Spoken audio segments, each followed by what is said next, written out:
Assalamualaikum warahmatullahi wabarakatuh. Selamat datang dalam Kampus News Update.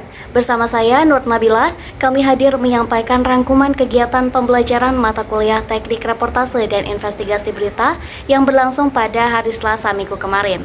Perkuliahan hari ini diisi dengan dua agenda utama, yaitu praktek reportase oleh kelompok 8 dan presentasi makalah oleh kelompok 7 dengan topik jurnalisme, investigasi, dan masyarakat, demokrasi di dunia dan di Indonesia.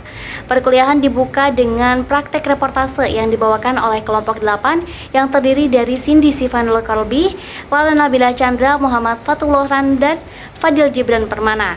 Dalam sesi ini mereka mempraktekkan teknik dasar liputan langsung di lapangan, mulai dari pengambilan data primer, penyusunan angel berita, hingga penyampaian naskah secara live. Kelompok 8 menunjukkan kemampuan observasi yang baik, pemilihan diksi yang cukup matang, serta struktur penyampaian informasi yang efektif.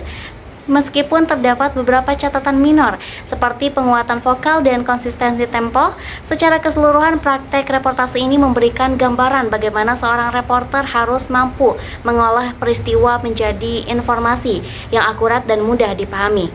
Setelah sesi praktek, kegiatan dilanjutkan dengan presentasi makalah oleh kelompok 7 yang terdiri dari Cindy Sifanur Kolbi, Nazma Fitriani, Faiz Abdurrahman, Sajid dan Ahmad Abuzar. Mereka menyampaikan hasil kajian berjudul Jurnalisme, Investigasi, dan Masyarakat Demokrasi di Dunia dan Indonesia.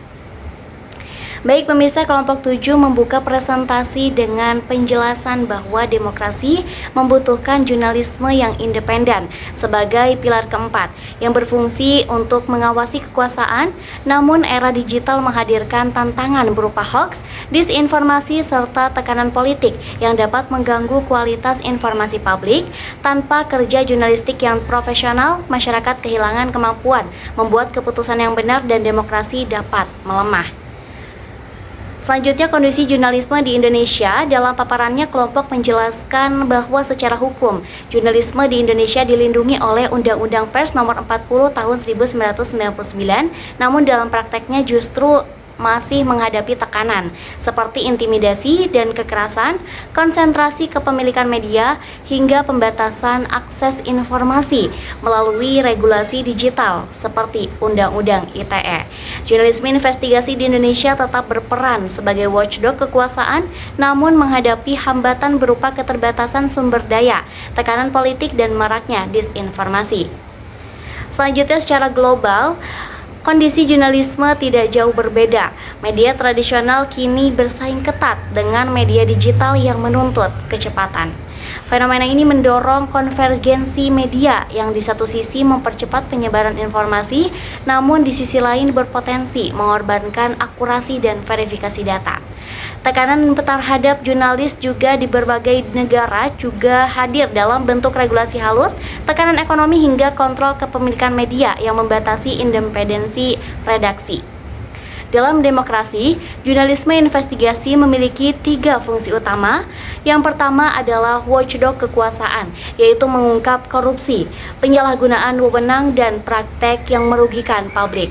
Yang kedua, penyedia informasi mendalam, memberikan laporan terverifikasi yang membantu publik menghadapi dan memahami isu yang kompleks. Yang ketiga, menjadi suara kelompok terpinggirkan, menyoroti ketidakadilan dan kegagalan sistem sosial yang sering tidak terlihat oleh media.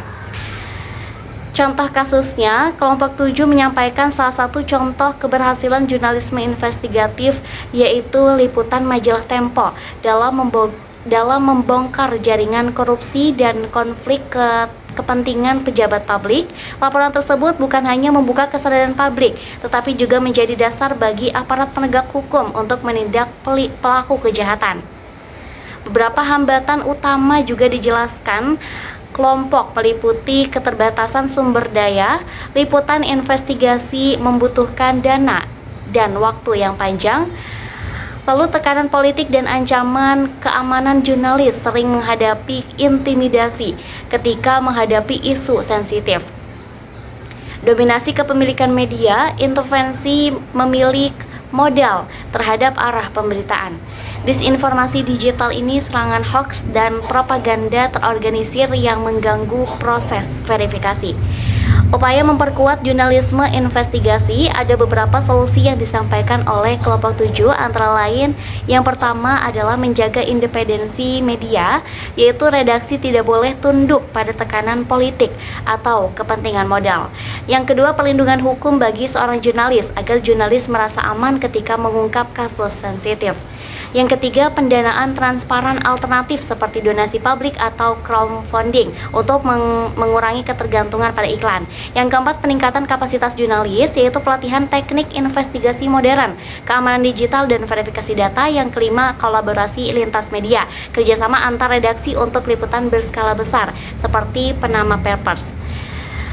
Kesimpulannya, kelompok 7 menutup presentasi dengan menegaskan bahwa jurnalisme investigasi merupakan elemen penting dalam menjaga transparansi, akuntabilitas, dan keberlanjutan demokrasi. Meskipun menghadapi tantangan yang berat, jurnalisme investigasi ini tetap dibutuhkan untuk memastikan bahwa kekuasaan tidak berjalan tanpa pengawasan.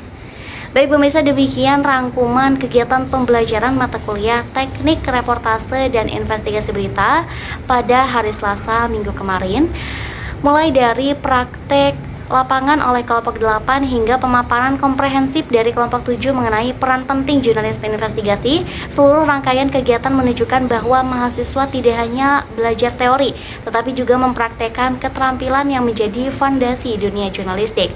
Saya Nur Nabila mengucapkan terima kasih dan sampai jumpa dalam Kampus News Update berikutnya. Wassalamualaikum warahmatullahi wabarakatuh.